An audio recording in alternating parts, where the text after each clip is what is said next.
Oke, halo semuanya. Selamat pagi menjelang siang kami ucapkan. Oke, saat ini kita akan masuk ke sesi selanjutnya atau ke gelar bicara sesi kedua. Sesi ini memiliki tema yang sangat unik karena di sesi ini kita memiliki pembicara yang akan berbicara tentang pelestarian dalam sudut pandang kreatif.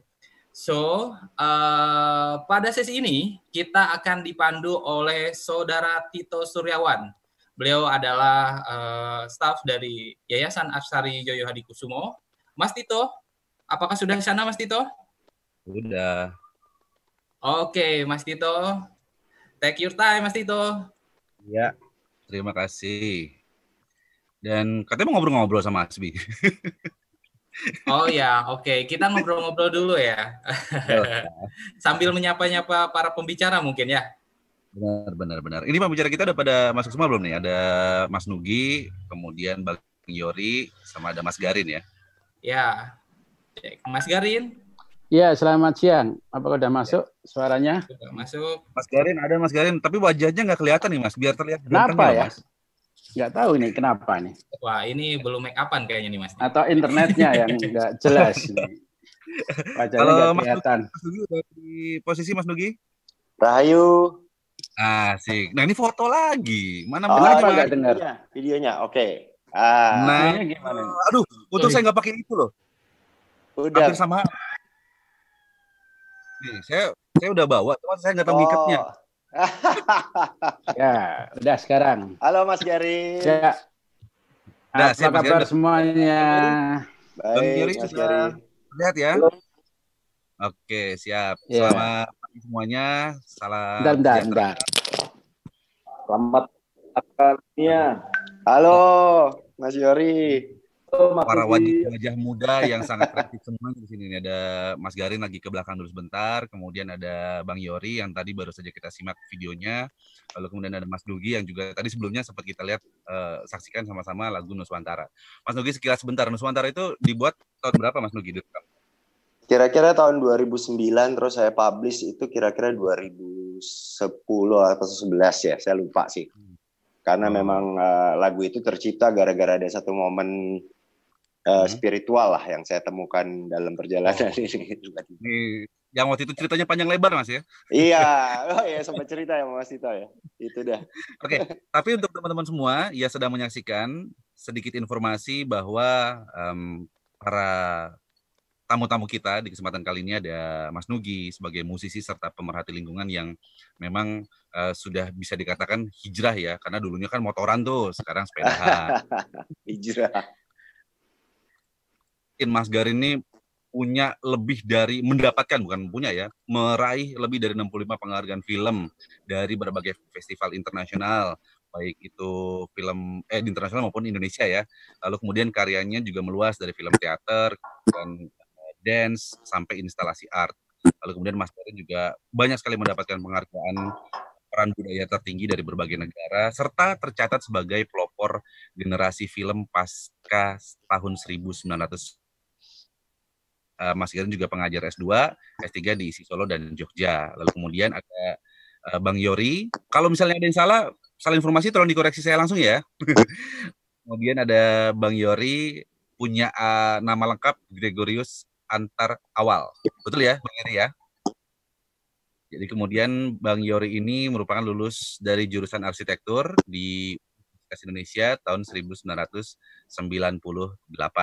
Nah, jadi kita di kesempatan kali ini masuk dalam talk show yang punya judul Berbagi Peran dalam Melestarikan Budaya Bersama. Nah, ini merupakan satu bagian dari subtema Tanggung Jawab Bersama yang fokusnya itu akan mempromosikan pada keunikan pusaka budaya dan alam dalam bentuk artistik dan kreatif. Kira-kira seperti itu. Nah, Mas Nugi, Bang Yori, dan juga Mas Garin, kita kan tahu di era sekarang ini yang namanya informasi itu banyak sekali bertebaran dan platformnya juga udah cukup banyak. Itu dari mulai Instagram, kemudian YouTube. Kalau dulu kan kita cuma kenal koran, majalah, terus apa lagi ya, tabloid. Nah, Dengan keberadaan media-media ataupun platform-platform ini, kira-kira sebelumnya nih, apa yang memotivasi, mungkin saya ke Bang Yori dulu, videonya tadi cukup menarik, yang memotivasi Bang Yori untuk melakukan hal-hal kayak tadi rekonstruksi pembangunan rumah-rumah dan sebagainya, itu apa yang menjadi motivasinya Bang Yori? Silakan Bang Yori.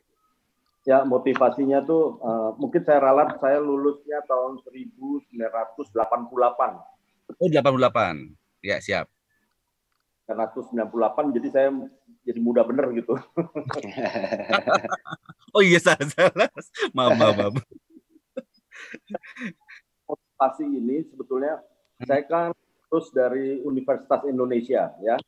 Dan ternyata setelah dipelajari itu semua perguruan tinggi di Indonesia ya, mau di Jakarta, mau di Aceh, mau di Papua, mau di Jogja, itu sebetulnya mengajarkan pendidikan arsitektur modern ya, dan latar belakang tentunya modern industri yang memang perguruan tinggi kita ini diperkenalkan oleh bangsa Belanda gitu yang membawanya. Jadi kalau kita selamat siang Mas Garin ya. Selamat siang semua. Kalau kita lihat memang hasil produknya ternyata merubah mindset kita sebagai arsitek-arsitek di Indonesia. Tentunya mindset industri yang kita akan bawa. Dan saya jadi ingin tahu Indonesia kenapa tidak pernah dibicarakan di dalam dunia. Salah satunya karena tidak adanya media, tidak adanya majalah yang atau buku-buku yang mengangkat arsitektur Indonesia. Sementara di perguruan tinggi kita banjir informasi mengenai arsitektur luar negeri, begitu ya, yang datangnya dari budaya ini jelas ya, materialnya pasti material industri, cara pembangunannya pasti pakai kontraktor, datang dari budaya tulisan. Nah inilah masalahnya. Sementara arsitektur Indonesia itu bukan datang dari budaya tulisan, tapi datang dari tulisan. Dan itu adalah dari negara dua musim. Nah negara dua musim ini karakteristiknya itu adalah masyarakat outdoor, masyarakat luar, bukan dari empat musim. Kalau empat musim itu masyarakatnya masyarakat indoor ya. Indonesia ini masyarakat outdoor. Nah masyarakat outdoor itu tentunya akan menghasilkan manusia yang cara membangunnya gotong royong begitu ya, sehingga kita perhatikan tidak ada satu tiang bisa berdiri tanpa ada gotong royong ya. Nah gotong royong itu adalah salah satu dari budaya oral, budaya lisan. Nah kita lupa mempelajari arsitektur internal kita, sehingga mindset kita ya, bahkan ada yang bilang arsitektur tradisional itu peninggalan dari arsitektur lalu ya. Ada yang bilang, bahkan ada yang bilang itu peninggalan zaman kegelapan karena ada budaya etnis dan sebagainya gitu. Nah oleh karena itu arsitektur tradisional semakin dilupakan, dan itulah yang membuat kegelisahan saya. Dan setelah tahun 2008 berhasil menemukan desa Wairebo yang bersama teman-teman arsitek dari kantor, kami memutuskan untuk tidak lagi berpikir. Sebelumnya memang kami banyak melakukan perjalanan termasuk ke Indonesia, tapi itu bagi saya perjalanan seorang turis. Turis itu datang foto-foto, terus kemudian setelah mendapat inspirasi pergi begitu saja, masyarakatnya tidak mendapatkan apa-apa. Tahun 2008 saya memutuskan saya pensiun deh jadi turis gitu. Saya ingin menjadi bagian dari masyarakat. Caranya apa? Caranya itu saya bersama masyarakat, saya ingin tanya apakah mereka masih ingin melestarikan rumah adat mereka. Mereka bilang kami ingin melestarikan tapi tidak punya uang karena organisasi membuat kami jadi rame-rame jadi jatuh miskin karena kami adalah masyarakat tradisional. Oh kalau begitu itu tugas saya ya. Tapi oleh karena itu tahun 2008 kami mendirikan namanya rumah asuh itu memang untuk melestarikan rumah-rumah adat, tapi masyarakatlah yang harus dibangun oleh masyarakat. Nah ini adalah metode bottom up, membangun bersama masyarakat. Dan kami bagaimana kami bisa mentransfer budaya membangun bersama masyarakat itu, kami titipkan kepada masyarakat mahasiswa dari perguruan tinggi. Dan saya selalu bilang sama mahasiswa saya, kalian saya taruh dan kami hanya berikan tiket berangkat, tiket pulangnya nanti kalau rumahnya jadi. Kalau rumahnya nggak jadi ya kamu nggak boleh pulang begitu. Jadi mahasiswa ya. Jadi mahasiswa 1 bulan, ada yang bahkan ada yang 2 bulan, 3 bulan dan sebagainya. Tapi kembalinya mahasiswa ternyata mereka bilang, Pak, yang kami lihat awalnya adalah arsitektur. Ternyata kami lihat lebih daripada itu. Kami menemukan harta karun. Nah, itulah yang buat saya mahasiswa-mahasiswa Indonesia ini hebat-hebat. Dan memang mereka ini patriot-patriot semua. Karena mereka pulang itu, mereka justru semangatnya, energinya, itu nggak ada habisnya. Dan semua ilmu-ilmu yang dipelajari perguruan tinggi tiba-tiba connecting satu sama lain. Gitu. Semua nyambung. Dan mereka melihat, inilah tujuan kita. Mereka menemukan jawabannya, begitu. Dan pada tahun 2008 pelestarian rumah Wairebo itu dianggap barang aneh gitu ya. Saya dianggap romantis. Kenapa nggak dibiarkan punah saja ya? Tapi setelah banyak program-program melestarikan rumah-rumah adat ini melibatkan mahasiswa dan perguruan tinggi mulai berubah mindsetnya. Jadi yang paling pentingnya adalah kita merubah sudut pandang. Dan saya percaya dengan wabah corona ini ya, itu seluruh dunia akan merubah sudut pandangnya terhadap alam, terhadap the lonely planet, terhadap bumi kita yang satu ini. Gitu loh. Jadi memang bumi kita ini sebetulnya diserang corona juga. Coronanya siapa ya? Kita sendiri yang mengebor hasil alam bumi habis-habisan, membakar hutan, membuat polusi industri, perang nggak habis-habis. Itu kan sebetulnya virus yang kita buat bumi kita sendiri. Jadi bumi kita ini kena corona juga karena kita sendiri begitu loh. Dan saya percaya ada perubahan mindset yang luar biasa. Tentunya khususnya kita memiliki banyak kearifan lokal. Indonesia punya banyak kearifan lokal. Dan saya percaya Indonesia akan menginspirasi dunia dengan banyaknya arsitektur atau budaya-budaya tradisional yang ada di pulau. Dan saya menggunakan metode, kalau masyarakat punya metode membangun secara gotong royong, di era dunia modern, saya juga menggunakan gotong royong. Jadi melibatkan banyak donatur, dan ternyata donatur Indonesia itu ternyata sosial juga. Nggak ada yang nggak sosial, asal harusnya kayak apa. Dan uangnya pakai buat masyarakat. Ya. Jadi itu yang isu yang kami bisa angkat untuk bahan diskusi. Oke, terima kasih Bang Yuri. Dan saya coba beralih ke Mas Garin ya, terkait konteks pelestarian pusaka Saujana. Karena kan kalau kita perhatikan dunia perfilman atau dunia sinematografi punya peran yang cukup besar ternyata untuk masalah pelestarian pusaka Saujana ini. Nah, Mas Garin sendiri melihat hal tersebut, tantangannya itu di sebelah mana, Mas? Ya, sebetulnya kalau menyangkut heritage ya, itu kan di dalamnya yang paling penting itu ada unsur-unsur budaya sebetulnya, baik yang benda ataupun tak benda kan. Baik itu bersifat artefak, bersifat ekspresi, bersifat presentasi, ataupun bersifat pengetahuan dan keterampilan gitu. Dan oleh karena itu sebetulnya media menjadi penting, karena media menjadi perpustakaan bagi masyarakat untuk mendapatkan prosesnya, pengetahuannya, keterampilannya, dan sebagainya. Apalagi sekarang di era baru media sosial, kan gitu. Media sosial itu sebetulnya handphone di tangan setiap orang itu menjadi perpustakaan. Selain menjadi warung kopi, tapi juga bisa menjadi studio, bisa menjadi tempat proses kreatif. Dalam proses kreatif inilah sebetulnya karena dia perpustakaan, proses kreatif, dan dia adalah bisa menjadikan sebuah karya, maka handphone di tangan setiap orang bisa kita gunakan untuk sosialisasi, untuk pelestarian, untuk memperlihatkan proses seperti sahabat kita tadi di Sumba misalkan. Oleh karena itu yang paling penting sekarang problem kita adalah kalau kita belajar dari melek huruf ya, di zaman Pak Harto itu kan melek huruf nasional, tapi tidak fungsional karena orang nggak baca buku. Jadi hanya melek huruf yang formal. Oleh karena itu di era media sosial untuk pelestarian budaya, karena sebetulnya sekarang dengan handphone, dengan segala-galanya adalah interneting, maka sekarang seluruhnya bisa diambil kan, teksnya bisa, suaranya bisa, gambarnya bisa, ya kan? Maka tergantung apa kita, semua generasi kita milenial itu menjadi milenial yang hanya konsumtif, bisa menggunakan semuanya, tapi tidak fungsional. Kalau dia fungsional, maka setiap warga menyadari tentang peran-peran dari apa yang disebut dengan pelestarian budaya baik benda ataupun tidak benda.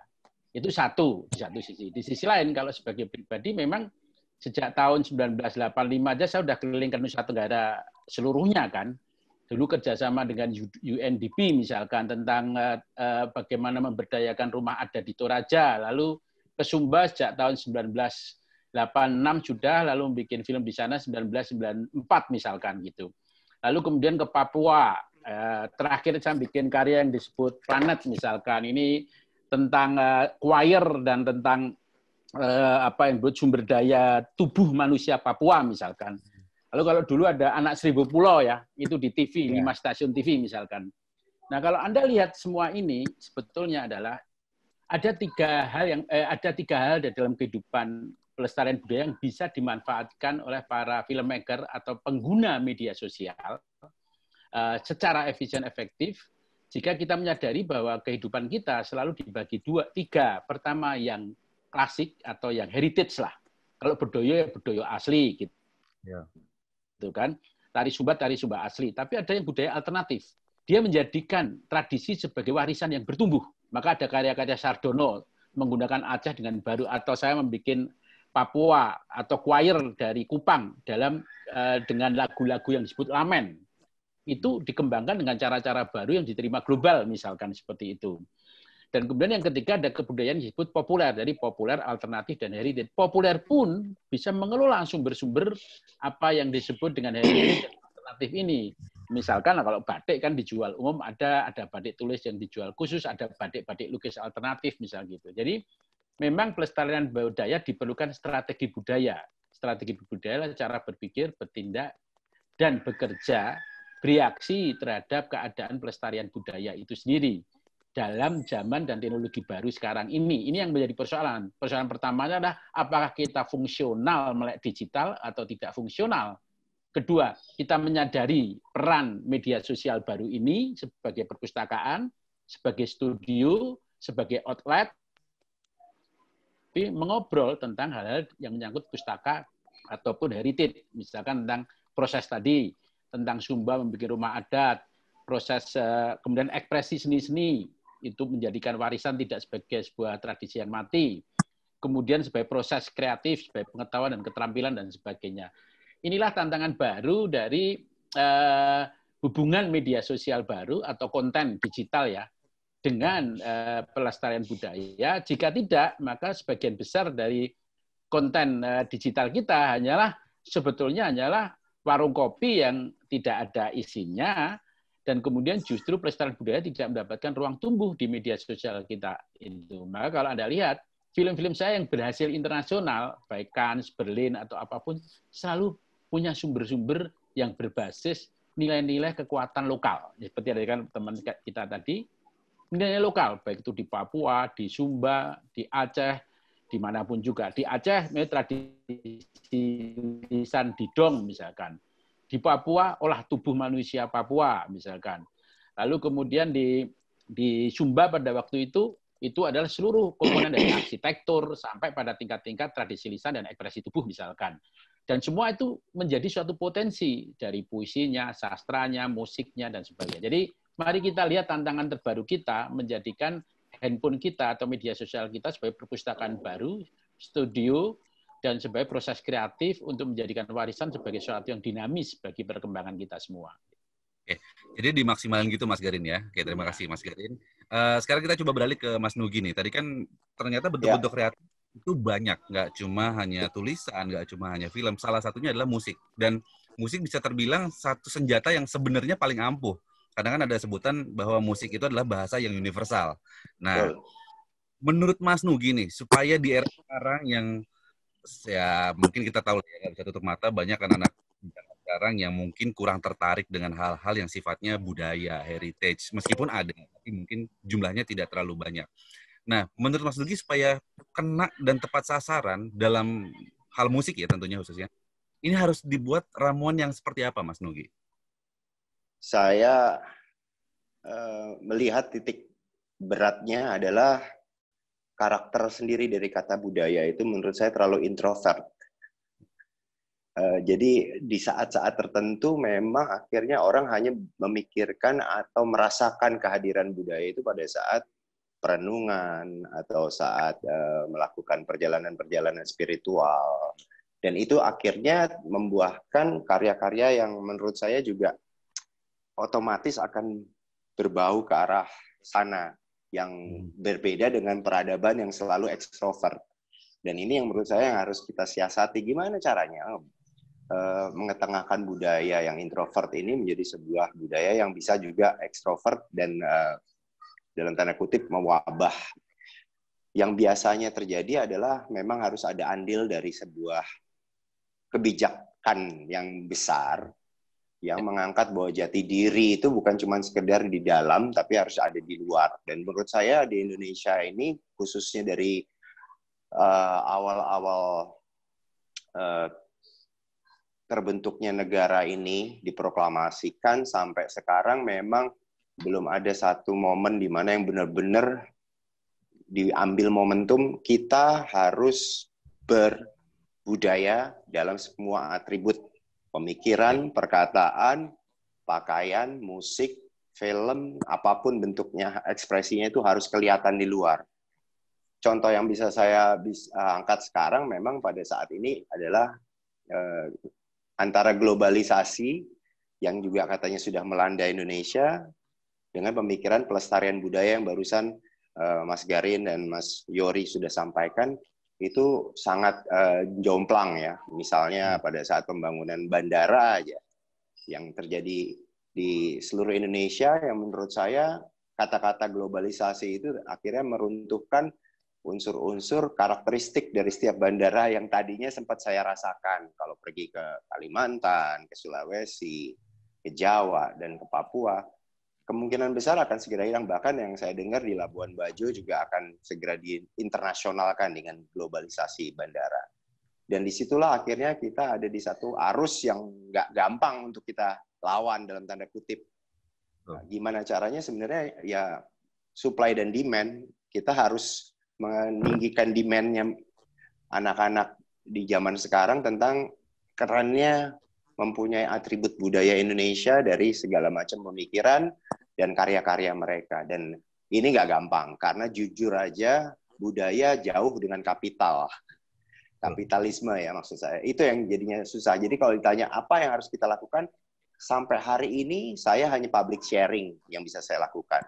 Karena dengan begitu, saya menggampangkan akses buat orang-orang menikmati secara dalam tanda kutip gratis apa yang saya karyakan lewat musik saya. Seperti tadi Nuswantara itu memang saya sharing gratis, nggak saya masukin dalam sebuah platform yang sifatnya harus berbayar. Dan di situ mereka bisa mempergunakan untuk kepentingan. Ada teman-teman dari mahasiswa di luar negeri pernah mencoba minjem lagu itu, ada teman-teman dari film, mahasiswa film berusaha untuk memakai itu kemudian menjadikan sebuah background musik. Bahkan teman-teman dari media komik juga, salah satunya teman saya dari Bali itu memakainya untuk jadi sebuah soundtrack dari komik mereka. Karena dengan begitu makin banyak hal yang bisa saya sentuh dengan karya saya. Kalau saya masukkan ke dalam platform yang kapital, menurut saya makin jauh tuh sifatnya antara introvert dan extrovert dari budaya dan peradaban ini. Dan menurut saya itu yang sekarang pengen terus saya kumandangkan ya, walaupun tetap nggak banyak porsi yang bisa saya sumbangkan dalam arti dunia milenial, tapi ternyata kualitas-kualitas juga saya harus perhitungkan, karena makin banyak komunitas-komunitas budaya yang muncul dari kalangan milenial bahkan, yang kemudian lebih suka mengeksplor hal-hal yang tidak ada di dalam peradaban milenial sekarang di sosial media mereka, dan mereka walaupun tidak menjadi sebuah hal yang viral, tapi itu menjadi satu ketertarikan. Dan itu menurut saya sebuah positif movement ya, bahwa ada yang mulai sadar. Dan bahkan gerakan spiritual dari Bumi Pertiwi kita yang luar biasa ini udah makin besar untuk memanggil para penggerak-penggerak budaya maupun orang-orang awam untuk bersatu menyatakan diri bahwa kita adalah keturunan dari leluhur kita yang luar biasa ada di bumi Indonesia ini dari Sabang sampai Merauke. Dan ini jadi sebuah tanda-tanda buat saya. Kemungkinan besar kalau dari Jangka Jayabaya terus atau dari Sabdo Palon, Noyo Genggong, semuanya sudah mengisyaratkan ada hal yang nantinya budaya ini menjadi satu kesepakatan besar yang akhirnya akan mengejawantah di segala macam bidang, bahkan sampai ke teknologinya di Indonesia ini. Dan ini menurut saya ada sebuah harapan bahwa kita nantinya akan berubah menjadi sebuah bangsa yang mempunyai latar belakang luar biasa yang akan segera dilihat dan disaksikan oleh peradaban zaman sekarang. Udah lagi nggak menjadi sebuah hal yang sifatnya introvert, tapi kelihatan nyata dan real gitu. Dan budaya kita tuh sebenarnya bukan budaya yang dalam tanda kutip sorry to say, banyak yang mengatasnamakan kata-kata menyentil budaya itu pasti Indonesia adalah negara yang dalam tanda kutip terbelakang secara teknologi. Padahal mereka pakai standar-standarnya yang global tadi. Padahal itu bukan dari kita gitu, tapi dijadikan itu sebagai standar. Seperti yang tadi Mas Garin bilang bahwa film-film yang diangkat sebagai pemenang-pemenang festival dari karya lokal itu berarti menunjukkan ada satu kekuatan di lokal wisdom kita, lokal act kita, apa yang dipersembahkan untuk dunia itu disambut luar biasa, dan berarti harusnya kita lebih ngerti tentang itu semua. Gitu, Mas. Oke, siap Mas Nugi. Berarti kuncinya adalah kita harus sebetulnya bangga juga dengan apa yang kita miliki ataupun budaya yang kita miliki di bangga Indonesia dan ini. mengaplikasi sih kalau menurut saya sih. Betul, bangga dan mengaplikasi. Boleh saya berarti pakai lagunya Mas Nugi ya buat background footage saya ya? Terserah, boleh, sama nggak ada ini kok. Okay. Tapi sebelumnya kita ke pertanyaan terlebih dahulu. Ini sudah ada beberapa yang bertanya. Ada Mas Tio. Mas Tio mau tanya ke Bang Yori nih. Apakah pada saat pembangunan kembali rumah tradisional tersebut, prosesi adat-adatnya seluruhnya dilaksanakan atau ada yang dilewati karena keterbatasan misalnya dana atau waktu? Gimana Bang Yori? Ya, saya memang pada umumnya di desa adat di pedalaman, justru adat itu malah pada saat membangun rumah itu keluar semua, ya. Di Wairebo itu untuk menebang pohon pun mereka akan berdoa dulu, bikin upacara dan menanya kepada pohon itu, boleh nggak ditebang? Kalau pohon tidak boleh, ya tebang. Cari pohon yang lain. Awalnya saya pikir, loh di zaman seperti ini, saya orang bicara pohon. Tapi akhirnya saya malu sendiri sebagai orang modern. Oh ternyata kita pohon 300 hektar di Kalimantan dalam sebulan juga nggak ada masalah, nggak usah permisi ya. Ini satu pohon saja minta izin begitu ya. Terus kemudian pada saat membangun rumah ada permohonan IMB dari masyarakat, tapi IMB bukan ke kecamatan, IMB luhur. Apakah hari ini hari bangun rumah? Ya. Nah, setelah mendapat jawaban, meriksa jantungnya dan sebagainya, kurang baik membangun rumah. Jadi mereka tunda. Bahkan untuk pada saat Wairebo kembali utuh, kita ada beberapa bangunan supporting untuk mendukung pariwisata sebagai yang melibatkan masyarakat itu. Kita support beberapa bangunan baru. Untuk mencari lokasinya pun mereka harus minta izin sama leluhur. Artinya mereka pun punya budaya itu sangat dekat dengan alam dan juga sangat dekat dengan leluhurnya. Jadi semua upacara itu keluar dan dibangun saat aslinya. Mereka tidak menggunakan peralatan modern, hanya sebuah parang. Jadi dengan sebuah parang bisa membangun rumah 3 lantai. Dan pada saat bangunan konstruksi itu sudah berdiri, mereka melakukan uji coba konstruksi dengan cara semua pekerja itu naik ke atas bangunan dan bangunan itu digoyang-goyang. Saya yang dari bawah lihatnya, waduh ini kalau ambruk kan mulai lagi dari awal. Dan mereka bilang, ini tahan 50 tahun. Mereka bisa bilang. Dan pada saat pembangunan rumah itu adalah saat terbaik bagi masyarakat adat untuk mentransfer teknologi, mentransfer ilmunya secara lisan pada generasi penerus mereka. Jadi tetua-tetua adat mereka berdiri agak jauh mengawasi pembangunan itu. Terus kemudian yang muda-muda itu menjadi pelaksana dan juga disupport anak-anak kecil sebagai pemagang. Ya, pemagang itu ya mereka nganterin makanan, nganterin minum, nyanyi-nyanyi dan sebagainya. Jadi tiga generasi langsung. Nah, saya ingat Jepang itu ada yang namanya Isei, ya. Will Isei itu setiap 20 tahun sekali itu dipretelin oleh generasi-generasi pilihan dan dibangun kembali di lokasi di sebelahnya. Itu kan kayak kegiatan orang yang nggak ada kerjaan ya. Tapi kalau kita lihat, oh Jepang yang sudah begitu modern, mereka merawat tradisi membangun rumah adat dari kayu, ya.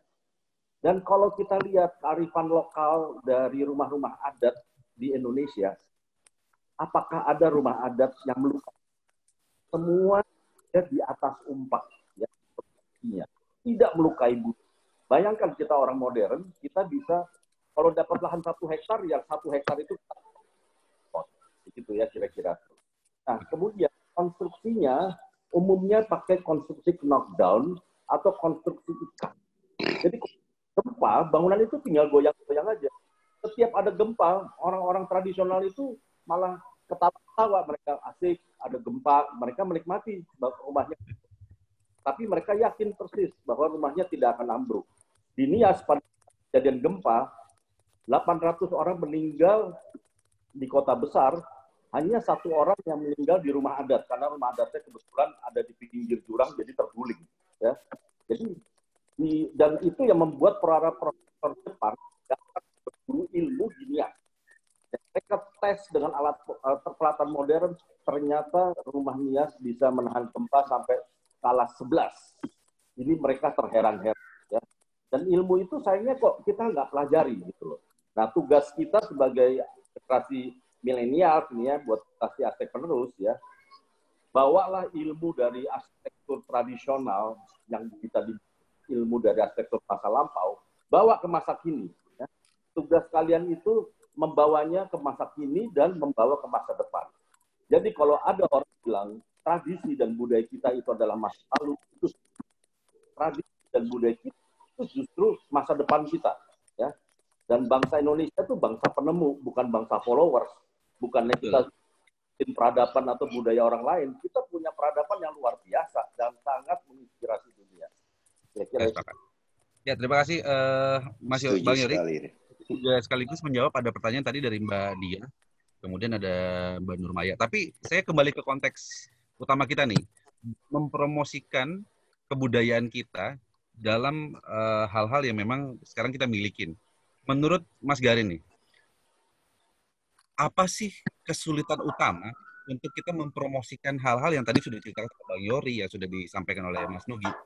Sebetulnya kesulitan utamanya itu apa, Mas Garin? Dan gimana cara mengatasi kesulitan tersebut? Ya, saya bisa merasakan Bang Yori tadi ya, kalau saya syuting di Papua harus ada upacara khusus ya kan untuk minta izin. Kalau enggak izin secara kosmos ya, tidak izin secara dari RT RW kan gitu.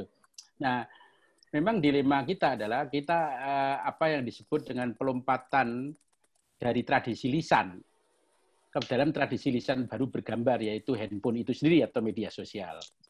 Dalam tradisi lisan dulu, kalau kayak seperti di Sumba, orang menjadi penutur atau ketua adat atau penutur dan sebagainya, ada pranatanya untuk menseleksi. Yeah. Nah, pranata ini bisa pranata untuk mengetahui bahasanya cukup tahu enggak, sejarahnya tahu enggak, pengetahuannya cukup dipunyai atau tidak, dan sebagainya. Jadi seperti didong di Aceh, dalang di Jawa, penutur-penutur di Sumba, para penutur ini telah diseleksi suatu pranata sehingga tidak menjadi kebebasan tanpa makna, tanpa pengetahuan, dan tanpa keterampilan. Nah, di kita tumbuh menjadi generasi apa yang disebut generasi milenial tanpa tadi melek fungsional membaca misalkan. Tidak. Tapi juga tidak membawa, seperti Bung Yori tadi, membawa tradisi lisan para penutur tadi lisan dalam dunia baru sekarang ini. Tidak terbawa juga. Akibatnya ruang-ruang apa yang buat ruang-ruang media sosial itu menjadi ruang kebebasan tanpa sangat kurang pengetahuan dan keterampilan serta kurang fungsi. Jangan lupa sejarah film juga seperti itu. Dulu film dokumenter tidak terlalu laku dibawa oleh Belanda. Begitu ada film cerita dari Jepang, kita suka. Kita memang suka hal yang fiksi. Kita tidak terlalu suka yang data. Akibatnya kita suka hoax memang kan gitu. Sementara apa yang disebut dengan sosialisasi, ya kan, diskusi, ruang ngobrol tentang pelestarian menyangkut banyak aspek. Pertama menyangkut nilai-nilai keterampilan berkomunikasi lewat media sosial baru. Tapi tidak hanya itu, kalau cuma terampil tanpa membawa pengetahuan dan keterampilan, dan itu fungsional, maka media sosial baru akhirnya menjadi konsumen. Hanya menjadi tempat untuk mengelola hal-hal yang tidak perlu dalam kehidupan kita. Oleh karena itu tantangan terbesar kita adalah bagaimana di setiap perubahan zaman teknologi selalu ada tantangan yang biasa-biasa, nggak usah terlalu mengagetkan, kemampuan berkomunikasi, kan gitu.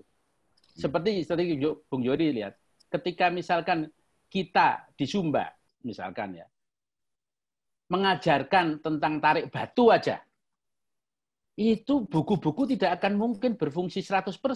Justru ketika dipraktekkan, membawa tarik batu, ya kalau membuat kuburan, itu harus narik batu, sebetulnya itu ada upacara untuk tahu, misalnya batunya diambil dari gunung, ditarik bisa sampai 6 bulan, misalkan, 3 bulan, 2 bulan. Pada upacara itu, maka seluruh pengetahuan, keterampilan, filosofis, itu seperti Bung Yori tadi katakan, muncul, orang merasakan dan mengalami pengetahuan, keterampilan, dan sebagainya. Oleh karena itu sekarang, pertanyaan kita adalah, bagaimana di ruang media sosial baru itu, kita seperti mengalami, tadi yang katakan, sebuah kebudayaan, cara berpikir, bertindak, dan bereaksi dalam berbagai aspek hidup. Apalagi yang paling konyol, betul Bung Yori, arsitektur. Ruang hidup kita itu arsitektur, tapi paling konyol di dunia lah kota-kota kita ini, kan gitu. Sehingga yang paling sedih itu ya para arsitektur. Keluar rumah sudah konyol dulu seluruh ruangan di bumi ini, kan gitu. Paling sedih sebagai teman-teman arsitektur itu saya rasakan, apalagi di zaman ini. Paling hanya mengcopy dari rumah-rumah di Belanda, di mana kan gitu.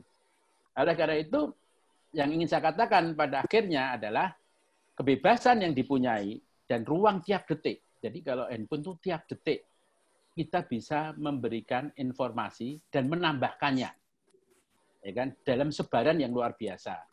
Tetapi kalau jiwa kita itu digital yang tidak fungsional, maka apa yang disebut sosialisasi, proses kreatif, wujud kreatif, artefak, atau apapun yang terkandung di dalam pelestarian budaya, ya tidak akan muncul banyak di ruang media sosial. Dia hanya menjadi komunitas-komunitas kecil gitu, komunitas-komunitas kecil yang lalu menjadi persoalan-persoalan besar karena lebih pada produk-produk konsumen dan sebetulnya lebih banyak pada nilai-nilai konsumerisme daripada produktif. Dan seperti yang dikatakan Bung Yori bahwa bangsa kita itu bukan bangsa sebetulnya follower, kita bangsa yang sebetulnya apa yang disebut dengan bangsa yang mencipta. Nah, proses pelestarian budaya itu berakar pada kata mencipta. Kita mentransfer seluruh proses penciptaan dari peradaban bangsa ini. Di dalam proses penciptaan ada juga mensosialkan prosesnya, mensosialkan keterampilannya, pengetahuannya, artefaknya, dan unsur-unsur semuanya. Seperti kalau di Sumba membangun rumah, itu nyari alang-alang dulu kan. Nah, alang-alang itu kan artefak. Dan alang-alang di hotel-hotel terbaik sekarang sangat diperlukan misalkan.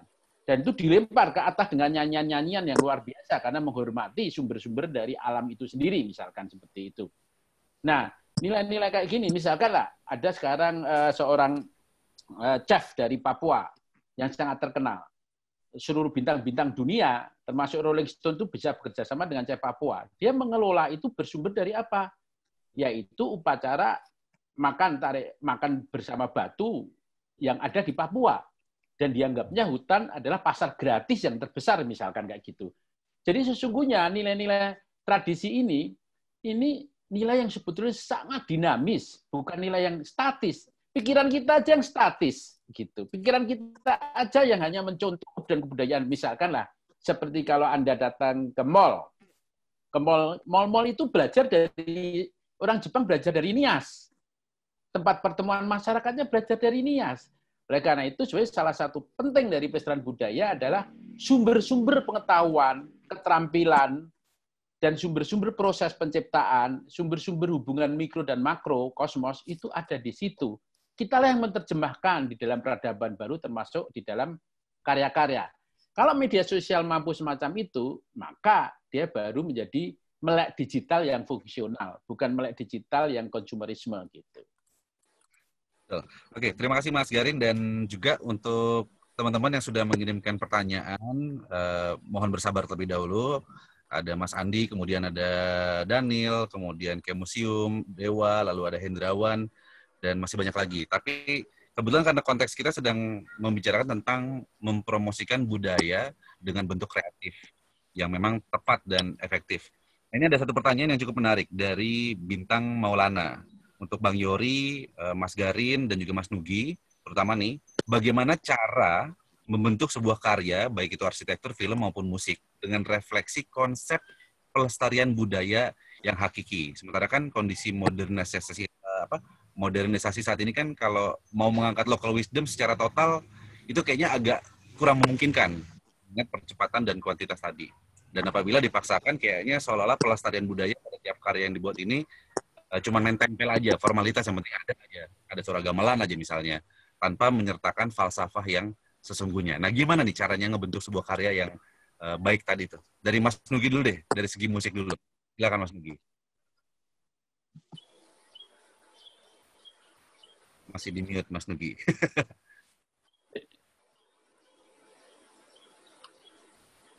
Masih di mute.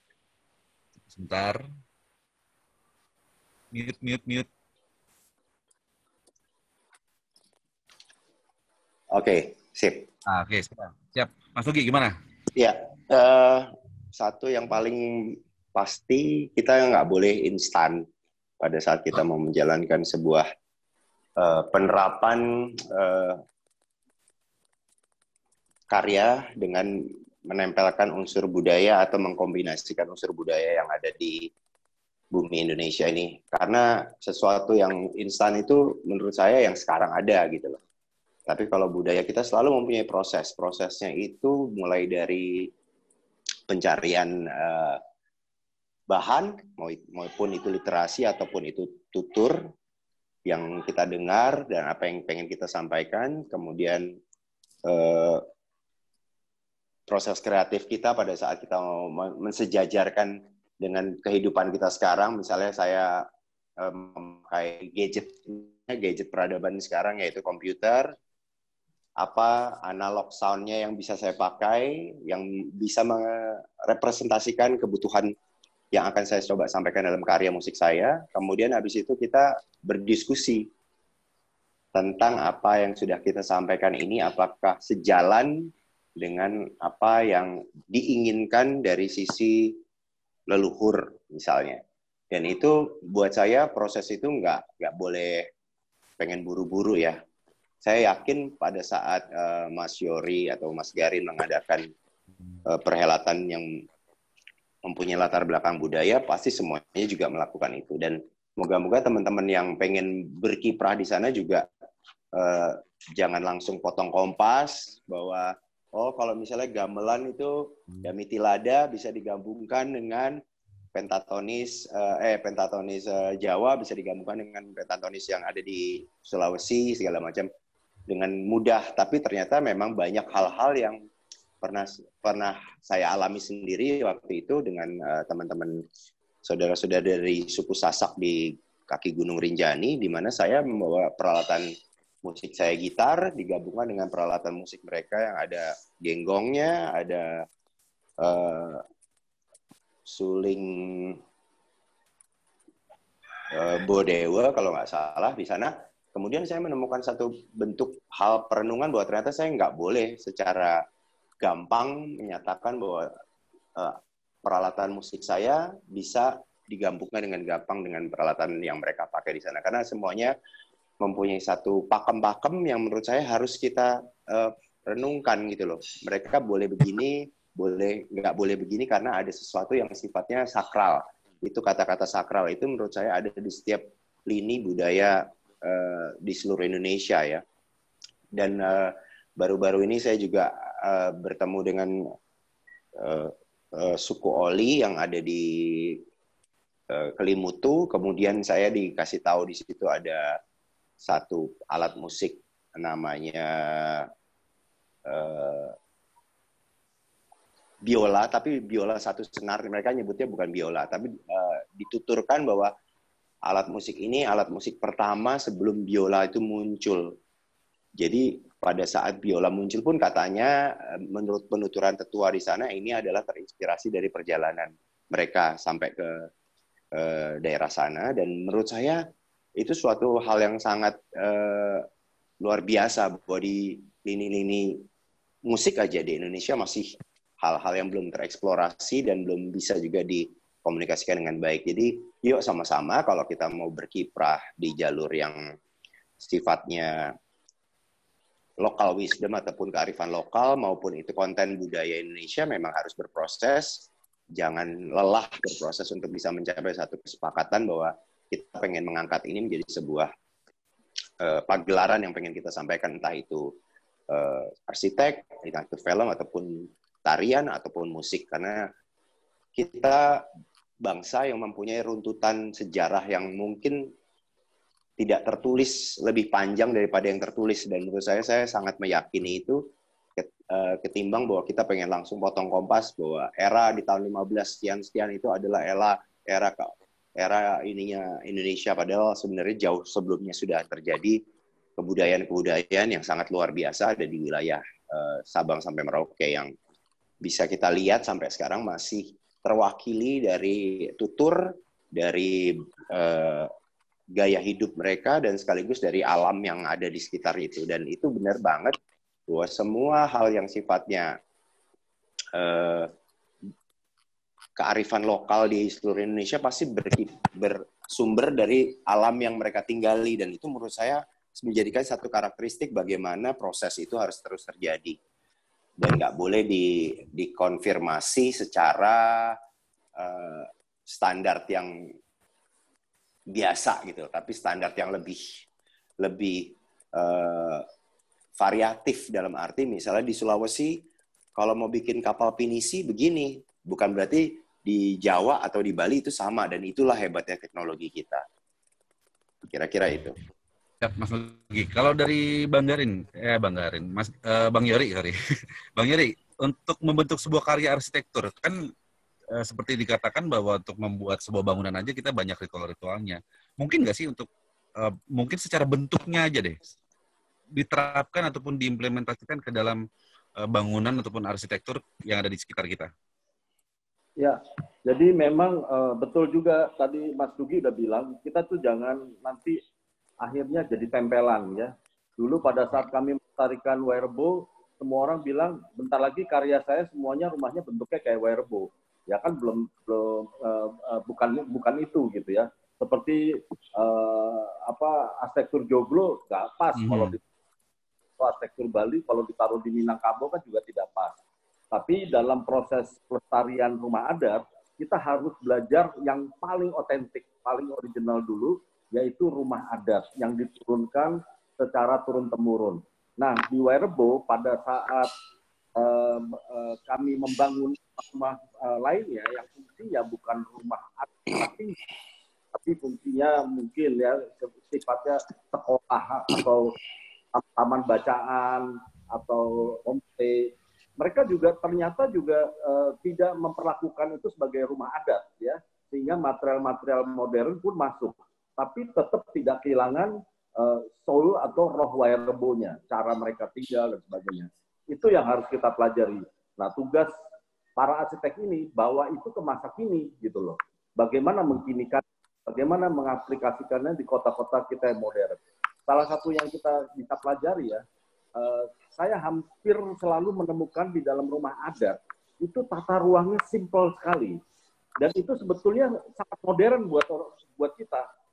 Ruangannya itu hanya simpel ya, tapi bisa berfungsi multifungsi. Hari ini bisa buat masak, buat ngobrol, buat pembelajaran, tahu-tahu kalau malam jadi tempat tidur begitu ya.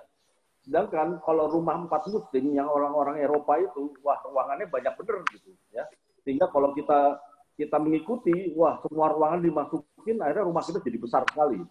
Ya, ada ruang ini, ruang itu, ruang ini dan sebagainya. Dan dari situ saya belajar, oh ternyata orang Indonesia itu memang manusia 2 musim, aktivitasnya kebanyakan di ruang terbuka, di luar, dan hanya pada dalam rumah. Artinya apa? Kota pun juga dirancang dengan itu, dengan spirit itu. Ya, Jakarta tuh kalau kita lihat 10 tahun yang lalu, kita malah bingung dari ruang luar, malah bingung darinya. Yang ada ruang publik itu malah di dalam mall. Artinya salah desain nih kota Jakarta. Terus pedestriannya cuma sempit 2 meter begitu ya. Seolah-olah manusia tuh semua naik mobil begitu ya. Nah ini akan merubah tata ruang kita. Hadirkan ruang-ruang hijau yang bisa bersifat sebagai publik dan budaya tropis, budaya outdoor begitu. Jadi itu semua bisa dipelajarin dan bisa diaplikasikan. Seperti rumah orang Indonesia. Rumah orang Indonesia ya tentunya banyak ruang terbuka karena orang Indonesia sering bertamu, ngobrol, sosialnya banyak dan sebagainya. Bukan rumah-rumah yang isinya tembok semua, jendelanya sedikit, terus semuanya pakai AC begitu. Ya, jadi kita bisa banyak belajar dari situ, dan kita juga sebagai modern tidak anti dengan modernisasi. Sampai saat ini pun saya juga sebagai arsitek modern, spirit dari kelokalan, dari tradisi dan sebagainya itu memang sudah teruji betul gitu loh ya. Jadi itunya yang harusnya menjadi ilmu kita, harus menjadi arahan kita sebagai arsitek untuk memikirkan arsitektur kita di masa yang akan datang. Kalau sekarang ini kan tradisi belajar kita tuh yaitu copy paste gitu ya. Sehingga kalau ada arsitek luar negeri kita bawa ke Jakarta, lihat kota Jakarta, dia kok kotanya sepertinya semuanya kualitasnya KW semua, downgrade ya. Jadi mereka tidak akan tertarik melihat itu, tapi mereka akan sangat terheran-heran kalau dibawa ke pedalaman Toraja, ke pedalaman Nias, ke pedalaman Papua ya. Dan tadi teman Mas Garin itu yang tadi disebut sebagai Papua Jungle itu itu. Nah, dia prinsipnya kalau nganter turisnya tuh sampai heran.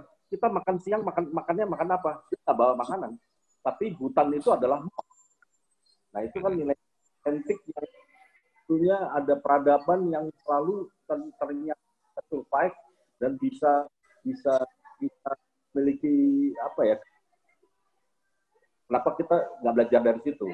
Jadi, kembali menggali ilmu-ilmu kita, dan kita harusnya ya jadikan arsitektur kita ini ya arsitekturnya kita sendiri gitu. Tapi Mas Garin bilang ya salah satu problem terbesar ya para arsitek baru bikin rumah aja mereka udah bingung gitu ya. Keluar rumah juga bingung gitu. Ya. Kalau kita hidup di estate nyaris kita tidak kenal satu sama lain.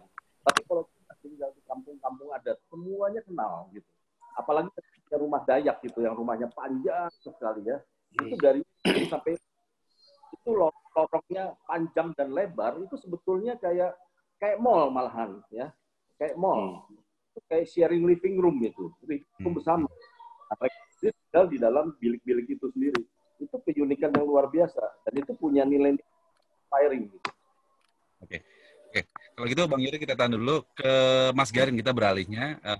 Sekaligus tadi ada pertanyaannya mengenai bagaimana akhirnya supaya kreasi dalam hari ini film ya tidak asal tempel aja tentang si budayanya ini, dan sekaligus ada pertanyaan dari GF Kurniawan, gimana untuk memulai proses penciptaan karyanya tersebut?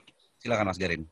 Ya, sebetulnya tadi sudah dikatakan bahwa sumber-sumber apa yang disebut dengan budaya itu mengandung filosofis, mengandung pengetahuan, keterampilan, artefak dan sebagainya. Itu satu.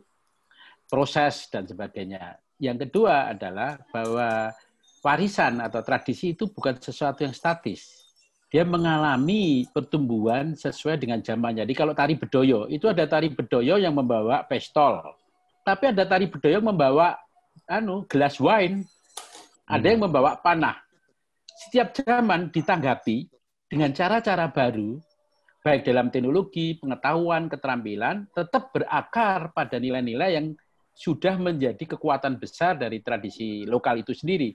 Bahkan kalau Anda lihat Louis Vuitton, itu kan seluruh ornamennya dari batik sebetulnya sumbernya. Saya pernah pameran instalasi art ya, coba lihat tuh.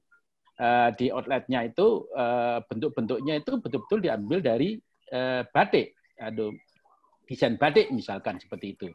Oleh karena itu seorang pencipta pertama adalah bahwa seluruh kehidupan itu adalah kebudayaan yang lama maupun yang baru adalah kebudayaan, cara berpikir, bertindak, bereaksi dengan di dalamnya ada unsur-unsur yaitu pelestarian budaya, ada pengetahuan, keterampilan. Itu pertama. Kemudian kita ingin mengatakan apa pada dunia modern sekarang ini. Nah, ketika kita ingin mengatakan apa pada dunia modern itu, maka ruang-ruang sumber-sumber kearifan lokal itu seperti vas bunga. Vasnya ini kita bisa letakkan bunga sesuai dengan vas itu, sehingga vasnya tidak kehilangan, dan kita punya apa yang disebut vas bunga baru yang bagus. Oleh karena itu, seorang pencipta film seperti seorang petani menanam benih. Dia harus tahu betul tanah yang tepat seperti apa dan menumbuhkan tanaman baru itu di tanah yang tepat dan ditumbuhkan untuk peran-peran apa yang disebut pangan pada zaman sekarang gitu. Seperti itu.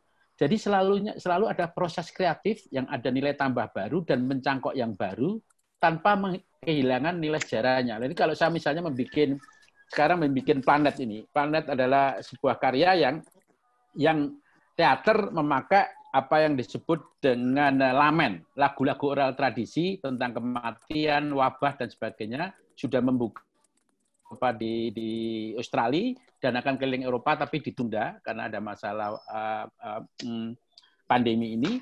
Nah, kita betul-betul menemukan dulu para periset yang memahami betul tentang lamen itu, yaitu namanya Septilai. Kita tahu tentang lamen itu apa, dan kemudian untuk mengatakan pada global, saya mentransfer kepada choir.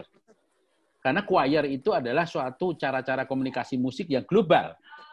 Cara-cara mentransfer choir dari lagu-lagu yang sebetulnya pentatonis menuju diatonis, itu dilakukan dengan dua cara. Pemahaman pada musik-musik modern, dan pemahaman pada musik-musik yang pentatonis, tidak diatonis. Maka lagu-lagu di dalam lamen ini, lagu-lagu yang 1 sampai 5, tidak pernah sampai 7 misalkan. Cara-cara menyanyikannya tidak setiap orang bisa. Maka dinyanyikan oleh orang-orang dari Indonesia Timur, Melanesia misalkan. Oleh karena itu, mencipta adalah menghubungkan antara masa lampau dan masa depan untuk kita bisa mengungkapkan sesuatu tanpa kehilangan nilai-nilainya, bahkan nilai-nilai itu bertumbuh lebih luas dan lebih mempunyai peran di zaman sekarang. Maka ada tadi dikatakan tidak bisa kalau instan seperti teman tidak kita katakan, harus ada riset yang matang dengan orang-orang yang matang, tapi ada transformasi terus-menerus. Seperti pengetahuan, hukum gravitasi bumi. Sekarang digunakan untuk banyak aspek sekali. Ilmu aljabar yang pertama cuma dilihat karena air keluar dari bak mandi, digunakan untuk banyak aspek, terus ditransformasi ke depan. Jadi tradisi itu tidak pernah statis. Itu yang salah kalau tradisi itu statis. Di dalamnya terkandung proses yang terus-menerus memperbarui diri dengan cara-caranya sendiri. Jadi kalau Anda datang ke 5 gunung, misalkan di Jawa Tengah itu, festival besar itu, yang nama tari jadilan yang mengalami perubahan. Tetapi dia tetap ada akar-akar kebudayaan. Ada penciptaan baru, penciptaan itu macam-macam. Bisa menggugat, memperluas, menambah, atau memperbarui. Tapi gugatan itu disertai dengan pemahaman pada unsur-unsur yang lama. Filosofisnya dan sebagainya misalkan. Misalnya saya bikin karya, contohnya lah karya film Bisu diiringi dengan orkestra dan gamelan yang sudah keliling dengan orkestra Berlin, Melbourne dan sebagainya, judulnya Setan Jawa. Itu menghidupkan wayang orang yang hanya ada wayang dan ada gamelan di depannya. Tapi saya digabung dengan tradisi film Jerman ekspresionisme yang tahun 40-50-an. Maka selalu ada dialog lokal global yang itu menjadi sebuah takdir kita semua ya, antara lokal dan global. Maka mencipta adalah mentransformasi diri terus-menerus dari sumber-sumber yang tadi heritage maupun pada cara-cara pengucapan baru yang tidak pernah berhenti. Ya. Baik, Mas Garin, terima kasih. Dan ini kita sekarang coba kembali agak sedikit ke bagian awal, bahwa setiap hal, karena saya dulu pernah belajar tentang pada saat kita mempromot sesuatu atau pada saat kita ingin memperkenalkan sesuatu, maka kita harus punya pemahaman yang banyak juga tentang hal yang mau kita promot ini tadi. Nah, dalam hal ini kebudayaan ini yang akan kita promot. Nah, terkait dengan pertanyaan dari ke museum juga nih ada, yaitu gimana sih caranya untuk menanamkan rasa cinta terhadap sebuah kebudayaan atau sebuah lembaga pelestari artefak dan skriptorium naskah dalam hal ini mungkin ya. Terutama untuk Bang Nugi nih, karena ada peristiwa Museum Raya Pustaka dan Museum Keris sedang terancam kena eksekusi pengadilan. Kira-kira seperti itu. Nah, gimana kita bisa mempromot pada saat kita nggak bisa menumbuhkan rasa cinta terhadap si budaya itu sendiri? Menurut Mas Nugi seperti apa? Ya, itu tadi barusan sebuah pertanyaan yang sangat susah sebenarnya dijawab. Kalau melihat dari kondisi paradigma berpikir apa yang sedang terjadi dan kita alami bersama-sama ini di sini, bahwa ternyata komoditas pelestarian budaya itu hanya komoditas dari satu kelompok-kelompok tertentu yang kurang populer lah istilahnya di belantika peradaban sekarang. Dan itulah yang menjadi tantangan jujur aja. Dan banyak juga film-film yang mengangkat, yang mempersembahkan cerita-cerita tentang perjuangan-perjuangan bagaimana melestarikan satu tempat yang mempunyai nilai-nilai budaya atau tempat-tempat yang mempunyai sejarah panjang, itu juga mengalami resisten dari peradaban sekarang yang ingin segera merelokasi atau mengganti dengan hal-hal yang modern dalam tanda kutip. Sebenarnya yang harusnya kita coba siasati adalah bagaimana merubah paradigmanya dulu yang awalnya ya. Banyak orang masih belum mau melihat bahwa paradigma kehidupan masa lampau itu tadi yang seperti Mas Garin bilang itu bisa diterapkan di masa sekarang, bahkan di masa depan, ataupun Mas Yori tadi juga bilang. Semuanya itu sangat implementasi dan sangat benar-benar bisa menjawab semua tantangan yang ada di zaman sekarang. Ketimbang kita mempunyai paradigma hidup di zaman sekarang, ya harusnya berpikir dengan cara zaman sekarang. Dan ini wabah pandemi ini menurut saya salah satu cara berpikir yang dipaksa, dan terjadilah bahwa ternyata kearifan lokal dari masyarakat di seluruh Indonesia, saya rasa, tentang bagaimana sebelum masuk rumah harus membersihkan diri dulu di depan rumah kita semuanya mempunyai tempat untuk cuci tangan atau memberikan sumur ada di depan segala macam supaya orang masuk rumah dalam keadaan bersih, itu sekarang dijadikan sebuah keadaan yang diwajibkan dan mempunyai cara-cara bagaimana merawat hal-hal yang sifatnya sudah diturunkan dari leluhur-leluhur mereka. Jawaban yang saya berikan memang jawaban yang nggak bisa langsung bisa diterapkan, tapi bisa juga dipikirkan dan moga-moga mau menjadi sebuah pemikiran baru bahwa hidup zaman sekarang ini sangat related dengan Halo, apa yang... Pak Arya, selamat siang. Oke. Sangat related dengan kehidupan zaman lalu yang sebenarnya sudah ada di sekitar kita, dari orang tua kita maupun dari mungkin sesepuh-sesepuh di sekitar kita yang sudah memberikan wejangan-wejangan, dan itu salah satu ciri-ciri.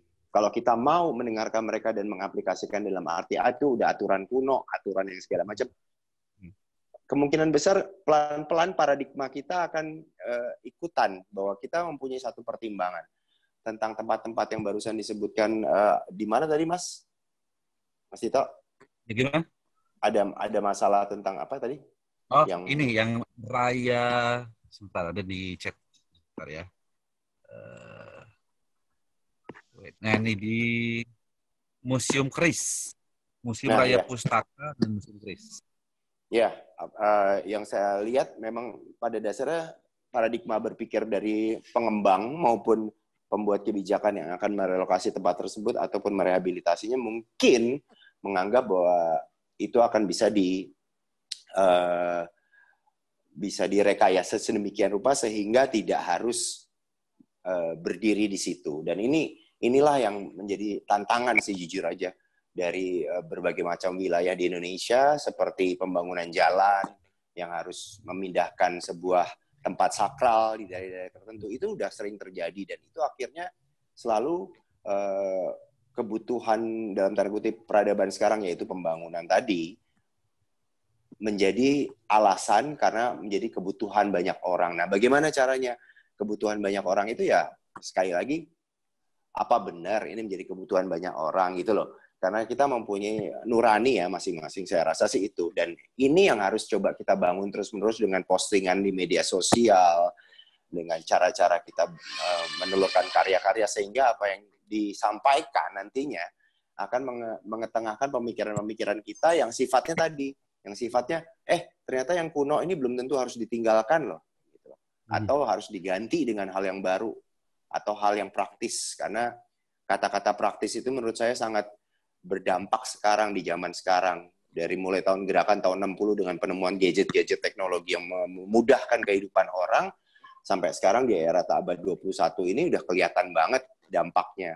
Kita makin tidak mempunyai satu tenggang rasa, gotong royong, terus bahkan menjauhkan unsur-unsur yang sifatnya kedekatan dengan nurani kita sendiri. Dan ini menurut saya yang perlu harus kita sama-sama pikirin, yang generasi sekarang nih, apa benar ya ngorder makanan selalu dengan memakai aplikasi boleh terus-menerus? Kenapa kita nggak langsung datang ke sana? Ke sana aja gitu ya? Iya, jumpa dengan melihat kehidupan yang penjualnya dan segala macam. Apakah itu boleh terus-menerus atau lebih baik kita nggak kayak gitu ya? Karena hasil yang akan disampaikan secara langsung sama secara tidak langsung pasti beda. Dan menurut saya itulah yang coba saya sampaikan melalui karya-karya saya, perenungan, di mana pada saat kita melakukan kegiatan sehari-hari ini sudah merepresentasikan loh paradigma berpikir kita ini orang Indonesia, mempunyai karakter yang begini, dan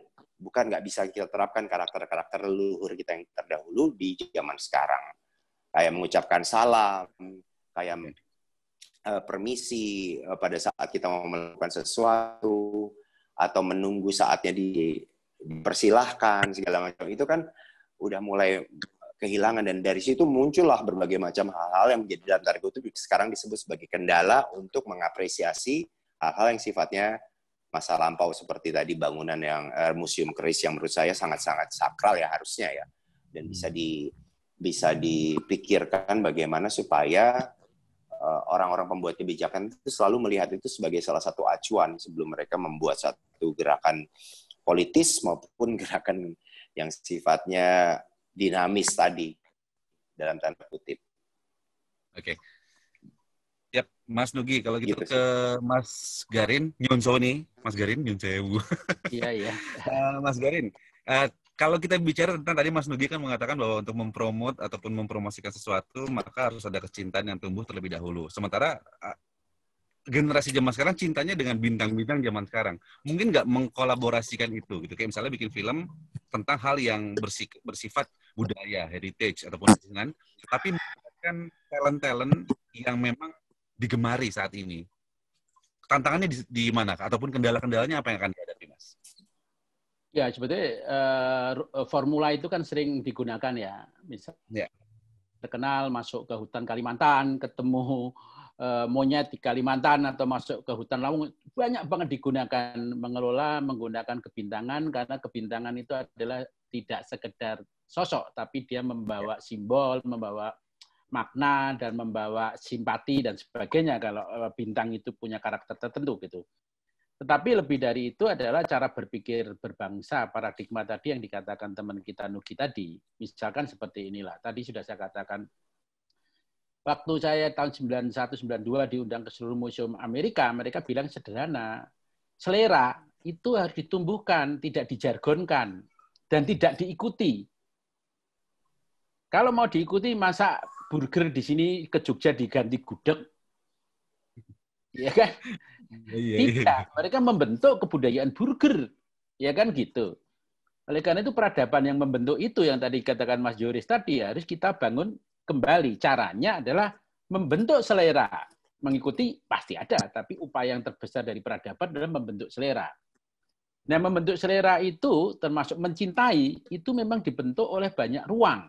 Selain sekolah adalah ruang publik. Misalkan kayak arsitektur di kota-kota itu ruang publik.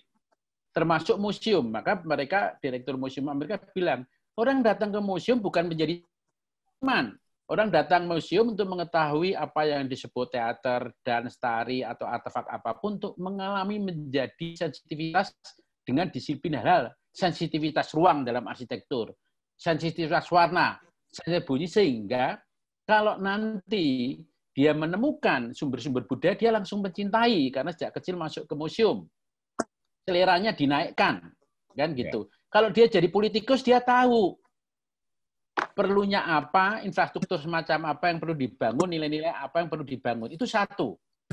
Selama kita jargonnya adalah hanya masalah-masalah ekonomi saja, hitungannya hanya nominal bukan intrinsik, maka mencintai itu hanya jadi jargon. Tergantung trendinya mana. Yang kedua adalah kesalahan berpikir. Pertama adalah kita selalu bilang kalau pariwisata apa-apa mesti pertama jumlah. Lalu pendapatan. Sudah dua itu. Percaya sama saya, mikir gitu bangkrut negara ini. Bangkrut. Udah, itu paling 5 tahun sok-sok foya-foya jadi negara beradab, tiba-tiba mundur lagi. Percaya sama saya. Buktikan dari zaman dulu.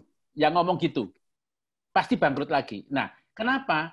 Karena kebudayaan itu tungkunan 3 dalam kebudayaan orang Batak bilang. Ada tadi heritage, ada kebudayaan alternatif, ada kebudayaan populer. Tiga-tiganya berhubungan. Louis Vuitton nggak mungkin punya ide tanpa lihat heritage batik. Tapi heritage batik nggak berkembang tanpa inovasi baru yang alternatif. Dan sekarang menjadi populer. Karena tiga-tiganya berhubungan. Nah, kita enggak. Kalau enggak budaya populer laku banyak, ya dinikmati, udahlah, nggak usah hidup. Maka kebudayaan heritage dan alternatif dimatikan. Dan bangsa ini mundur. Saya ngambil contoh. Pernahkah ketika Eropa bangkrut di zaman Perang Dunia II lalu ngomong kayak orang Indonesia, kalau kamu lapar, maka seenaknya kamu ekonomi dulu, jangan mikir. Kan gitu. Itu bangsa yang kalah ngomong kayak gitu itu. Orang Eropa ketika miskin karena Perang Dunia, dia tidak menjadikan heritage itu menjadi mall semuanya. Itu kalau orang Indonesia, maka semua percaya ngangguk-ngangguk. Pemimpinnya ngomong, goblok kamu. Lapar kok mikir. Gitu. Goblok kamu, digituin pasti. Itu cara berpikir yang membuat kita tidak mencintai budaya. Akibatnya apa? Ketika kita kenyang, kita lebih lagi nggak mikir. Makan apa saja. Ruang publik diambil. Tidak ada ruang relaksisasi, ruang produktif tidak ada. Ruang kosmos budaya tidak ada. Nggak mikir. Itu para pemimpin yang ngomong misalnya gini, kok nggak ada penontonnya yang buang aja ya? Kalau kayak gitu matematika mati, filsafat mati, fisika mati, sastra-sastra bagus mati. Padahal sastra quote-quote yang modern sekarang di media sosial itu bersumber dari sastra-sastra lama. Hanya esensi pendeknya dimunculkan di dunia viral. Oleh karena itu saya katakan untuk mencintai Indonesia ada sebuah kerja ruang publik, ruang pendidikan dan sebagainya dan cara berpikir. Selama cara berpikirnya itu cuma jumlah, maka kebayangin kalau anak Anda berbakat bedoyo. Mesti gini, abang bedoyo dikasih baju baru modern. Ilmunya hilang. Bahwa ada bedoyo baru itu harus ada. Tapi ilmu sumbernya. Nah, maka di dalam kebudayaan Barat selalu mengatakan kebudayaan perlu karena dia adalah ruang pendidikan terbesar masyarakat sipil yang sehat. Ruang pendidikan masyarakat adalah seni-seni yang baik kan gitu. Kesehatan, pendidikan. Nah, kita enggak. Ini disebut kebutuhan pertama. Kebutuhan pertama kita jadiin kebutuhan ketiga. Taman-taman diganti mall. Taman-taman dijual belikan. Ruang adat diganti supermarket-supermarket. Sementara kita dengan naif bilang, pendidikan adalah sangat perlu. Tetapi apa yang disebut ruang publik pendidikan, yaitu kebutuhan pertama seni yang baik, ruang publik yang baik, itu dijual menjadi kebutuhan ketiga, diganti semua. Lalu kalau kita kaya, ngomongin pendidikan. Kalau saya seorang bapak, ya, lalu saya membangun arsitek konyol, kaya, lalu saya didik anak saya, lalu akan ngomong, kamu belajar dari konyol ya? Kan nggak mungkin. Saya tetap ingin anak-anak saya, esensi seluruh keluarga bangsa ini, tumbuh di dalam ruang publik kebutuhan pertama, yaitu seni, ruang publik, taman, kesehatan yang terjaga, yang memang sering disubsidi pemerintah. Di dalam kebudayaan barat ada yang disebut strategi budaya, cara berpikir, bertindak, dan bereaksi. Misalkan lah, di dalam film Amerika, orang Perancis itu nggak kayak orang India sombong, ngomong gini, saya akan kalahkan Hollywood, gitu kan, sombong banget, dan nggak pernah menang. Hanya sekali-kali, lalu kalah terus. Tapi orang Perancis bilang, saya menggunakan pajak kebutuhan ketiga. Jadi kebutuhan pajak itu dari mulai tontonan yang luar biasa di masa-masa itu, kemudian populer, dan macam untuk disubsidi ke kebutuhan pertama. Termasuk festival Cannes dan sebagainya. Kenapa film yang baik mengandung pendidikan tentang kecintaan berbangsa? Seperti itu. Nah, oleh karena itu yang ingin saya katakan, kita tidak punya strategi budaya. Kebutuhan pertama malah dijual sebagai kebutuhan ketiga, dasar pendidikan hilang.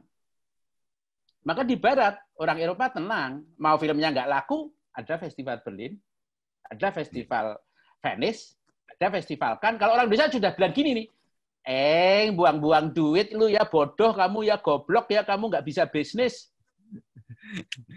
Ya kan, oleh karena itu ada dua, selera harus ditumbuhkan. Ruang-ruang pendidikan tentang kebutuhan pertama, yaitu termasuk kebudayaan heritage dan sebagainya, menjadi kewajiban. Lalu diberikan strategi budaya, cara mengelola manajemen negara untuk menumbuhkan apa yang disebut ruang-ruang heritage dan alternatif yang harus disubsidi dari kebutuhan populer, kebutuhan kita. Misalkanlah di Jepang, pernah kabuki bangkrut. Kalau kita kan cuma gini, dengan sombong dan nggak tahu diri, ngomong gini, ya kabuki gitu sih, males lah ya, nggak hits lah ya, nggak inilah ya, gitu kan, ya kan? Tapi mereka enggak, itu sumber pengetahuan untuk penciptaan baru. Maka setiap orang datang ke Tokyo waktu itu, yang dibiayai pemerintah Tokyo untuk seminar dan sebagainya harus menonton kabuki setengah jam, padahal harusnya panjang. Kabuki menjadi kaya, itu kan strategi budaya. Itu strategi budaya. Kalau kita tidak, begitu Korea datang, harus kayak Korea ya, kamu goblok. Kan gitu. Yang goblok yang berpikir itu, Korea kalah sama Jepang komiknya waktu itu. Pernah kejadian. Korea nggak kayak orang Indonesia, marah-marahin warga negaranya. Goblok kamu, yang namanya diganti Jepang dong. Enggak. Dia mengambil uang-uang dari komik Jepang, disubsidi kepada komikus-komikus Korea untuk membangun komik-komik dengan apa yang cita rasa Korea yang baru sesuai dengan zaman ini. Karena apa? Kalau dari kecil Anda cita rasanya Walt Disney, sampai tua akan mengkonsumsi Walt Disney. Dari kecil Mickey Mouse ya akan mengkonsumsi. Apakah itu boleh? Sangat boleh. Itu kebutuhan ketiga Anda. Tapi kebutuhan pertama, nilai-nilai kita, garis-garis kita, titik kita, cara berpikir kita yang menjadi sumber utama dibangun. Tadi sekali lagi, kalau mencintai negara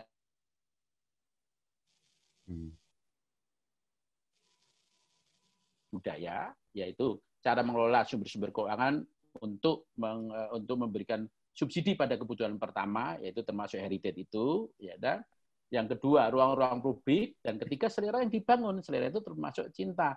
Kalau Anda ke 5 gunung contohnya, itu kalau itu kan petani tembakau. Kalau petaninya tembakau bangkrut, itu festivalnya makin rame karena orang ingin relaksasi dan katarsis supaya nggak sedih. Lalu pemerintah ngitung dengan rileks, lah kok bangkrut kok malah bikin festival ya? Karena dalam festival tidak sekedar kebangkrutan. Festival kayak di Sumba misalkan, di Papua itu tempat berkumpul untuk memecahkan masalah, untuk saling sapa, relaksasi, dan melihatkan kembali kekuatan mereka. Oleh karena itu, cara-cara menghitung dunia modern sekarang kadang-kadang mempraktikkan diri yang menunjukkan bangsa yang kalah. Jadi ya selera diikuti dong, kamu bodoh, kan gitu. Ngapain museum? Mengeluarkan biaya besar, ngapain membangun rumah adat? Mengeluarkan biaya besar dan sebagainya. Bangsa yang beradab selalu mengetahui nilai-nilai intriksi dan nominal. Nilai-nilai nominal atau yang langsung itu bersumber dari nilai intrinsik, gitu kira-kira. Oke, siap. Mas Garin, terima kasih banyak atas penjelasannya. Ini cukup gregetan juga kayaknya Mas Garin ya. Sangat gregetan hari ini, karena saya senang dengan teman-teman yang bicara tadi sama Pak Yoris dan sebagainya. Jadi lagi saya gregetan karena banyak yang mau dilakukan, tapi yang mau membantu ataupun yang mau meluruskan jalannya agak sedikit ya Mas Garin ya. Nah, ke Bang Yori deh. Bang Yori, ini kita sudah sekitar tersisa 10 menit lagi, nggak terasa. Jadi ini cukup banyak pertanyaan-pertanyaan sebetulnya untuk ini satu pertanyaan yang saya rasa cukup berhubungan dengan topik kita untuk hari ini. Jadi ada yang bertanya tadi mana? Ini nih. Dari Mas Aditya dulu, saya ucapkan dulu selamat siang. Cuma mau memberikan tanggapan bahwa pelestarian arsitektur vernakular di Nusantara sebenarnya sebagai pijakan untuk menuju arsitektur Indonesia kini sebagai sebuah bangsa. Jangan sampai jadi kita terjebak hanya menjiplak bentukannya saja, tapi pelajari filosofi dan maknanya. Dari situ kita dapat lebih cerdas dalam memanfaatkan aset tersebut. Kira-kira seperti itu. Nah, ini ada pertanyaan juga mengenai ini mana tadi ya? Menanyakan tentang literatur arsitek loh Mas. Bentar saya cek dulu. Ini cukup banyak juga soal pertanyaan-pertanyaannya. Budaya tidak statis. Nah ini cukup menarik nih, Bang Yuri. Jadi Lombok di tahun 2018 terjadi gempa besar yang hebat. Jadi sekitar 58.000 rumah hancur berantakan dan jumlah yang meninggal ribuan. Tapi nggak satupun hunian masyarakat adat yang katanya tradisional itu rusak. Ya tadi sempat disampaikan juga Bang Yuri ya. Tapi sayangnya rumah adat ini awalnya tidak masuk sebagai kategori rumah atau hunian tahan gempa yang akan dibantu oleh pemerintah. Nah, kira-kira hal apa nih Bang Yori, dan mungkin nanti Mas Garin dan yang lainnya mungkin bisa menanggapi hal apa yang sebaiknya yang seharusnya kita lakukan supaya yang tadinya nggak dianggap sebagai rumah hunian tahan gempa ini akhirnya diakui gitu loh. Bang Yori, gimana silakan. Ya, jadi kadang-kadang rumah adat itu, rumah tradisional kita suka dibilang tidak dianggap rumah modern karena materialnya tidak terbuat dari beton, ya. Ya. Karena material dari arsitektur tradisional kita umumnya bahannya dari bahan alam yang ada, ya. Jadi radiusnya dekat begitu ya, dan mereka mensiasati kelokalan mereka dengan material-material yang mudah didapat. Dan sekarang justru itu tidak dianggap sebagai rumah sehat, yang modern, dan itu dianggap rumah yang materialnya harus selalu diganti, ya. Rumah yang modern itu kalau bisa sekali bikin ya langsung 50 tahun, ya. Padahal memang rumah-rumah tradisional itu ya setiap 8 tahun, 10 tahun, atau 15 tahun itu harus diganti materialnya. Itu juga adalah sebagai bagian dari pembelajaran dari generasi ke generasi. Memang budaya kita ini cukup rentan. Begitu generasi muda mulai melupakan, itu artinya terputus sudah hubungan untuk generasi yang akan datang, ya. Karena budayanya adalah budaya yang turun-temurun dan berkelanjutan begitu. Nah, kita harus berubah cara pandang, ya. Banyak kalau cara pandang di barat itu, saya pernah menemukan sebuah kampung Indian di desa Taos, ya. Dan kampung Indian ini difrozenkan oleh pemerintah Amerika, dijadikan cagar budaya, masyarakatnya malah diusir, ya. Diusir, terus orang Indianya protes, kami punya upacara adat setiap tahun dan sebagainya. Akhirnya dari pemerintah Amerika itu akhirnya diizinkan untuk bikin upacara adat sekali setahun, tapi dengan catatan kalian harus berpakai pakaian Indian dari zaman Wild Wild West, ya, mengendari kuda, dan kemudian acara itu diperjualbelikan, akhirnya nggak lebih dari nilai sebuah tontonan sirkus begitu. Padahal kampung Indian itu telah menghasilkan sebuah kota yang namanya kota pariwisata yang disebut sebagai Santa Fe, ya. Nah, itu buat saya tidak etis. Di Papua saya menemukan itu ada tempat mumi, orang harus bayar tiket masuk, dan kemudian bayar karcis masuk, ada gerbang, terus kemudian terlihat ada mumi, dan kemudian ibu-ibu suruh bertelanjang dada, akhirnya itu menjadi tontonan. Bukan seperti itu kita memperlakukan heritage kita. Itu heritage yang beku, yang frozen. Sedangkan tadi Mas Gani juga bilang, sampai kapanpun itu budaya kita tuh tidak frozen. akan terus berkembang. Makanya saya lebih senang menyebut desa-desa adat itu sebagai living culture, ya, sebagai budaya yang hidup gitu, ya. Dan itu yang harus lebih banyak didukung, ya. Dan saya senang sekali Kementerian Pendidikan dan Kebudayaan sudah memberi support terhadap pelestarian rumah-rumah budaya yang tidak lagi dibangun oleh kontraktor, tapi dibangun oleh masyarakat sendiri melalui bantuan sosial begitu. Dan saya menemukan teman-teman saya, para seniman pengukir di Asmat, malah mengapresiasi begini, kami keberatan bahwa barang-barang kami itu dimasukkan ke dalam museum. Kami malah ngeri lihat karya-karya kami ada di dalam museum. Barang-barang kami itu tidak kami taruh di dalam bangunan. Barang-barang kami taruh di sawah, di hutan. Jadi terlihat beda persepsinya gitu ya. Nah, itu yang saya sampaikan pada saat kami membangun rumah tenun di Sumba, ya. Membangun rumah tenun di Sumba, dibikinlah buat rumah budaya yang sesuai dengan mereka, dan kayak gitu. Kemudian kan itu menjadi hal, ya buat saya bagus, yang mahal tapi made in Indonesia. Sedangkan kita bisa beli tas yang harganya 1 miliar, padahal di dalam tas itu buatan pabrik. Yang ini buatan tangan, ada hatinya yang diberikan. Mana yang lebih mahal? Kain Sumba yang 8 bulan itu atau buat tas dengan merek yang harganya bisa sampai 1 miliar, tapi itu uang Indonesia juga keluar, gitu kan? Nah, dan pada saat kami melestarikan wayang rebo, kami menganggap seperti sebuah hal yang sangat